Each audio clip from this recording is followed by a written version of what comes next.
আসসালামু আলাইকুম। এখন শুনবেন সংবাদ শিরোনাম। সারা দেশে হিম বাতাস আর তীব্র ঠান্ডায় স্থবির জনজীবন। কয়েক জেলার উপর দিয়ে শৈত্যপ্রবাহ অব্যাহত, ঘন কুয়াশায় ক্ষতির মুখে বোরো ধানের বীজতলা। প্রার্থিতা ফিরে পেতে ইসিতে আপিল শুরু, আবেদন করা যাবে শুক্রবার পর্যন্ত। ভোট বানচালের চেষ্টা করলে কঠোর ব্যবস্থা, হুঁশিয়ারি স্বরাষ্ট্র উপদেষ্টার। সাতক্ষীরা ৩ আসনে মনোনয়ন নিয়ে কোন্দলের জেরে কোণঠাসা বিএনপি প্রার্থী। প্রার্থিতা বাতিলের বিরুদ্ধে আপিলের ঘোষণা বিদ্রোহী শহীদুল আলমের। এতক্ষণ শুনছিলেন সংবাদ শিরোনাম, এবার বিস্তারিত। পৌষের শেষ ভাগে সারা দেশে বেড়েছে শীতের তীব্রতা, কুয়াশা আর হিম বাতাসে ব্যাহত হচ্ছে স্বাভাবিক জীবনযাত্রা। দেশে আজ সর্বনিম্ন তাপমাত্রা রেকর্ড করা হয়েছে পাবনার ঈশ্বরদীতে ৮.৪ ডিগ্রি সেলসিয়াস। নিম্ন আয়ের মানুষদের পড়তে হচ্ছে চরম বিপাকে। শীত নিবারণের জন্য নেই পর্যাপ্ত পোশাক, ফলে ঠান্ডায় কাবু হয়ে পড়ছেন তারা। কুয়াশায় ঢেকে আছে চারপাশ। দিনভর তীব্র শীতে বিপর্যস্ত পাবনার জনজীবন। হিমেল হাওয়া আর কনকনে শীতে চরম ভোগান্তিতে মানুষ। বেলা বাড়ার সাথে সাথে কুয়াশা কাটলেও কমেনি শীতের তীব্রতা। ৮.৪ ডিগ্রি সেলসিয়াসে নেমেছে তাপমাত্রা। পাবনাতে এত শীত পড়ছে না, চরম শীত পড়ছে। ঠান্ডার কারণে মানুষের কাজ কামে ব্যাঘাতি ঘটতেছে, কারণ অনেক সকালে কুয়াশা পড়তেছে। একই অবস্থা কুড়িগ্রামেও। গুড়ি গুড়ি বৃষ্টির মতো কুয়াশা ঝরেছে দিনভর। দিনের বেলাও জ্বলছে গাড়ির হেডলাইট। তিস্তা, ধরলা, দুধকুমার, ব্রহ্মপুত্রের পাশে থাকা মানুষদের দিন পার করায় অসম্ভব হয়ে দাঁড়িয়েছে। বাড়ছে ঠান্ডাজনিত রোগ। জেলার হাসপাতালগুলোতে বাড়ছে চাপ। এই জেলায় তাপমাত্রা 10 থেকে 12 ডিগ্রি সেলসিয়াসে ওঠানামা করলেও শীত অনুভব হচ্ছে আরও বেশি। কালকে তো বৃষ্টির মতো কুয়াশা পড়লো, ঠান্ডা, এই ইনকাম কমে গেছে, আমাদের তো গাড়ি ঘোড়ায় চলে না। খুব ঠান্ডা বাবা, এবার ঠান্ডাতে থাকা যায় না। ঘন কুয়াশায় নিয়মিতই বন্ধ হচ্ছে পাটুরিয়া দৌলতদিয়া নৌরুটের ফেরি চলাচল। এমনকি ছেড়ে আসা একটি ফেরি যাত্রীসহ মাঝ নদীতে আটকা পড়েছে গতরাতে। সারা রাত আটকে থাকার পর প্রায় 7 ঘন্টা পর চালু হয় ফেরি। বন্ধ হয়ে যায় আরিচা কাজিরহাট নৌরুটের ফেরি চলাচলও।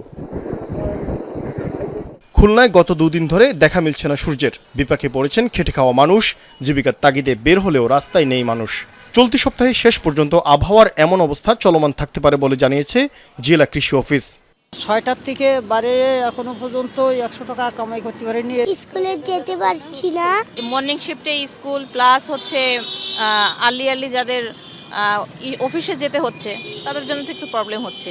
এছাড়া দিনাজপুর, যশোর, চুয়াডাঙ্গা, কুষ্টিয়া সহ বিভিন্ন জেলায় মৃদু শৈত্যপ্রবাহ বয়ে যাচ্ছে। তীব্র ঠান্ডায় ক্ষতির মুখে পড়েছে দিনাজপুরের হাকিমপুর উপজেলার বোরো ধানের বীজতলা। টানা কয়েকদিন ধরে সূর্যের আলো না থাকায় বিবর্ণ হয়ে পচন ধরতে শুরু করেছে সদ্য রোপণ করা চারাগুলোতে। নানা ওষুধ প্রয়োগ করেও কোনো লাভ হয়নি। এতে আসন্ন মৌসুমে বোরো উৎপাদন নিয়ে শঙ্কায় পড়েছেন চাষিরা। বেশ কিছুদিন ধরে তীব্র শীতের কবলে দেশ। এর বিরূপ প্রভাব পড়েছে কৃষিতে।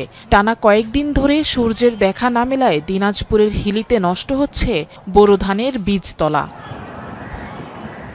কিছুদিন পরেই শুরু হবে বোরো রোপণ। সে লক্ষ্যে বীজতলা তৈরি করেছিলেন কৃষক, কিন্তু বেশিরভাগ চারা হয়ে পড়েছে বিবর্ণ। বালাইনাশক প্রয়োগ করেও মিলছে না সুফল। এগুলো যদি আমরা আবাদ করতে না পারি তাহলে আমরা সংসার চালাবো কি করে, খাবো কি করে? আমরা কোকড়া লাগে আছে, হ্যাঁ, এই বীজ যদি না হয় শেষ কৃষকের। উপায়ন্তর না পেয়ে অনেকেই আবার নতুন করে বীজতলা তৈরি করছেন। তাতে বাড়ছে খরচ, অন্যদিকে পিছিয়ে যাচ্ছে আবাদের সময়। এতে উৎপাদন ও ফলন নিয়ে দুশ্চিন্তায় চাষি। কিভাবে আবাদ হবে সেটা বলা যাচ্ছে না। হতে পারে এখন বীজ আবার আলাদা করে আবার নিয়ে আসতে হবে। কিভাবে কি হবে না হবে সেই উপর মালিক জানে। আমরা কিভাবে জমি গাড়বো সেই চিন্তা তো করতেছি। কুয়াশা ও ঠান্ডা থেকে বীজতলা রক্ষায় স্বচ্ছ পলিথিন দিয়ে ঢেকে রাখা ও ছত্রাকনাশক স্প্রে করার পরামর্শ দিয়েছে কৃষি বিভাগ। আমাদের যেটা নির্দেশনা থাকবে যে আপনাদের আদর্শ বীজতলা করার, তাহলে সেখানে প্রতিনিয়ত আসলে ড্রেনে পানি থাকবে, যে যখন আসলে টানা 3 থেকে 4 দিন সূর্যের আলো দেখা যায় না, ওই সময়টাতে দেখা গেলো যদি একটু রশি টানা দিয়ে দেওয়া হয় এবং আমাদের রাতের বেলায় আসলে বীজতলাটাকে কিছুক্ষণের জন্য শিশিরটাকে যদি ছোঁয়ানো যায়, তাহলে সেটা আসলে বীজতলার জন্য খুবই উপকারী। চলতি মৌসুমে দিনাজপুরের হাকিমপুর উপজেলায় 396 হেক্টর জমিতে বোরো বীজতলা তৈরি করা হয়েছে। ত্রয়োদশ জাতীয় সংসদ নির্বাচনে প্রার্থিতা বাতিলের বিরুদ্ধে আপিল কার্যক্রম চলছে। গতকাল যাচাই বাছাইয়ের শেষ দিন পর্যন্ত সারা দেশে 723 জনের মনোনয়নপত্র বাতিল করা হয়। সকালে আপিল কার্যক্রম পরিদর্শনে নির্বাচন কমিশনে আসেন প্রধান নির্বাচন কমিশনার এএমএম নাসির উদ্দিন। এ সময় তিনি বলেন, পরিবেশ ভালো আছে, সবার সহযোগিতায় এবার অবাধ ও সুষ্ঠু নির্বাচন করতে পারবে ইসি। এর আগে রোববার বিকেল 5টায় শেষ হয় ত্রয়োদশ জাতীয় সংসদ নির্বাচনের মনোনয়নপত্র যাচাই বাছাই। এরপর 1842টি মনোনয়নপত্র বৈধ হয়েছে বলে জানানো হয়। আপিলের জন্য আগারগাঁওয়ের নির্বাচন ভবনে অঞ্চলভিত্তিক 10টি বুথ স্থাপন করা হয়েছে। 9 জানুয়ারি বিকেল 5টা পর্যন্ত প্রার্থী, ব্যাংক বা আর্থিক প্রতিষ্ঠান, সরকারি সেবাদানকারী প্রতিষ্ঠান বা প্রার্থীর লিখিতভাবে ক্ষমতাপ্রাপ্ত কেউ ইসিতে আপিল করতে পারবেন। মনোনয়নপত্র গ্রহণ বা বাতিল আদেশের বিরুদ্ধে দাখিলকৃত আপিল নির্বাচন কমিশন আগামী 10 জানুয়ারি থেকে 18 জানুয়ারির মধ্যে নিষ্পত্তি করবে।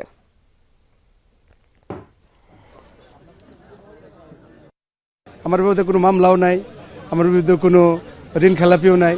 অন্যান্য যেসব কারণে বাতিল হয় এদের কোনো কারণ নেই, শুধু ফর্মটা কেন ফিল আপ হলো না এটাই আমার অপরাধ। জেলা রিটার্নিং অফিসার অবশ্যই সকলের সাথে সমতার সুষম বন্টন করবে।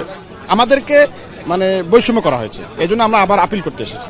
যখন নমিনেশন ফাইল করে অনেক লোক গিয়ে হাজির হয়, রিটার্নিং অফিসারের ওখানে অনেক একটু ভিড় হয়, কিন্তু it will all be over ইনশাল্লাহ। আমরা এখনো কনভিন্সড যে আমরা একদম একটা ফেয়ার অ্যান্ড ক্রেডিবল ইলেকশন ইনশাল্লাহ দিতে পারবো। ভোট বানচালের চেষ্টা করলে কঠোর ব্যবস্থা নেওয়ার হুঁশিয়ারি দিয়েছেন স্বরাষ্ট্র উপদেষ্টা জাহাঙ্গীর আলম চৌধুরী। তিনি বলেন, নির্বাচন সামনে রেখে গোয়েন্দা ও পুলিশি নজরদারি বাড়ানো হয়েছে। দুপুরে আইনশৃঙ্খলা সংক্রান্ত উপদেষ্টা পরিষদ কমিটির বৈঠক শেষে এই কথা বলেন তিনি। নির্বাচনী পরিবেশ ঠিক রাখতে সকলকে আচরণবিধি মেনে চলা ও সহায়তা করার আহ্বান জানান স্বরাষ্ট্র উপদেষ্টা। ওসমান হাদি হত্যার বিচার নিয়ে তিনি জানান, শিগগিরই চার্জশিট দেয়া হবে, এ সরকারের মেয়াদেই বিচার কাজ শেষ করা হবে জানান উপদেষ্টা।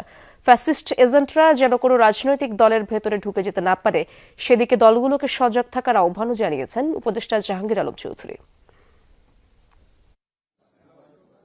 নির্বাচনের সামনে রাজনৈতিক কর্মসূচি ও প্রচারণাকালে আইন শৃঙ্খলা পরিস্থিতি স্বাভাবিক রাখতে সব ধরনের ব্যবস্থা গ্রহণের জন্য সবাই নির্দেশনা প্রদান করা হয়েছে।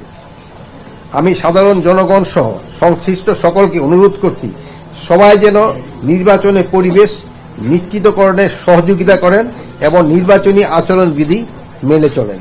স্বতন্ত্র প্রার্থীর ক্ষেত্রে 1% ভোটারের স্বাক্ষরের বিধিনিষেধ অযৌক্তিক বলে মন্তব্য করেছেন সুশাসনের জন্য নাগরিক সুজন সম্পাদক বদিউল আলম মজুমদার। সকালে ময়মনসিংহের নতুন বাজার এলাকার একটি রেস্টুরেন্টে গণঅভ্যুত্থানের আকাঙ্ক্ষা, সংস্কার ও নির্বাচনী ইশতেহার শীর্ষক বিভাগীয় সংলাপে একথা বলেন তিনি। এ সময় তিনি বলেন, নির্বাচন ব্যবস্থা সংস্কার কমিশন থেকে বলা হয়েছিল শুধু 500 ব্যক্তির স্বাক্ষর যেন নেওয়া হয় এবং সেসব যেন হলফনামার মাধ্যমেই দেয়া যায়। পরে বিগত 15-16 বছরে ব্যাপক দলীয়করণের কারণে প্রশাসনিক কর্মকর্তা আইনশৃঙ্খলা বাহিনীর দলীয় সদস্যে পরিণত হয়েছে, যা থেকে পরিত্রাণ পাওয়া সহজ নয় বলেও মন্তব্য করেন বদিউল আলম মজুমদার।